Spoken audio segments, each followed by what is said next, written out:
हाँ, इस समय जो है 10 जुलाई को जो है गुरु पूर्णिमा है।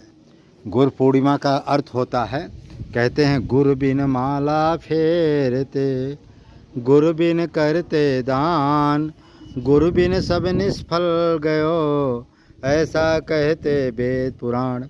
कहते हैं कि जब तक गुरु हम नहीं बनाते हैं तब तक किया हुआ सारे सत्कर्म निष्फल हो जाते हैं।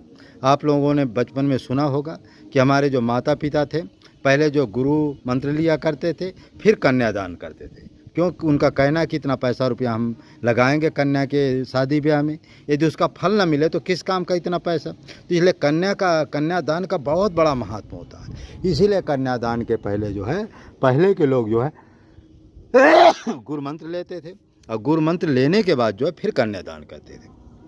अच्छा, गुरु मंत्र हमेशा लिखा है कि जगत गुरु ब्राह्मण, ब्राह्मण गुरु सन्यासी, सन्यासी गुरु अविनाशी, अविनाशी गुरु जो है शंकराचार्य। तो कहने का मतलब है कि हमेशा जो है गुरु मंत्र किससे लेना चाहिए? ब्राह्मण से लेना चाहिए। या तो सन्यासी ब्राह्मण हो या वैष्णव ब्राह्मण हो, जो राम भक्त हो चाहे कृष्ण भक्त हो, या शंकर जी हनुमान जी का भक्त हो।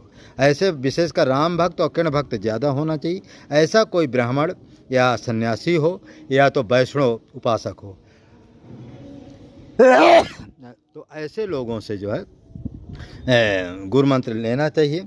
तो क्योंकि ब्राह्मण से गुरु मंत्र लेने से क्या होता है कि उनका जो चरणोदक, ब्राह्मण का जो चरणोदक होता है, उसमें लिखा 3.5 कोट तीरथ बसे गुरु चरणन में ले जाए, धोए के प्रेम से पीजिए कहा नानक को।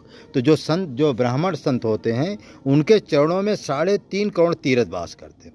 और उनका चरणोदक पीने से जो है घर में जो भूत प्रेत की बाधाएं हैं, तंत्र मंत्र की बाधाएं हैं, उसका चरणोदक पीने से भी अंतरात्मा शुद्धि होते, भूत प्रेत जो माने अंधाकरण में गलत विचार है वो सब नष्ट हो जाते हैं और वृत्ति अच्छी होती है। और घर में उसका चरणोदक डालने पर निगेटिव ऊर्जा खत्म हो जाती। इसलिए ब्राह्मण को ही अपना गुरु बनाना चाहिए, ब्राह्मण से ही गुरु दीक्षा लेना चाहिए। हाँ, कोई सिद्ध महात्मा तो उसकी जात पात नहीं होती है, जैसे नित्य गोपाल दास जी है, प्रेमानंद जी है, मलुक पीठाधीश्वर हैं। ऐसे जो संत हैं उनकी कोई जात पात नहीं होते हैं। ऐसे जो सिद्ध महापुरुष है उनकी जात पात ना पूछ करके ले लेना चाहिए। बाकी जात पात पूछ करके, जैसे अपनी बेटी को हम शादी ब्याह करते हैं तो जात पात पूछते तब जाकर अपनी बेटी को ब्याह करते हैं, क्योंकि पैर पूजना होता। उसी तरह से सभी लोगों का कर्तव्य है कि ब्राह्मण गुरु को ही अपना गुरु बनाना चाहिए, चाहे सन्यासी हो चाहे वैष्णव हो।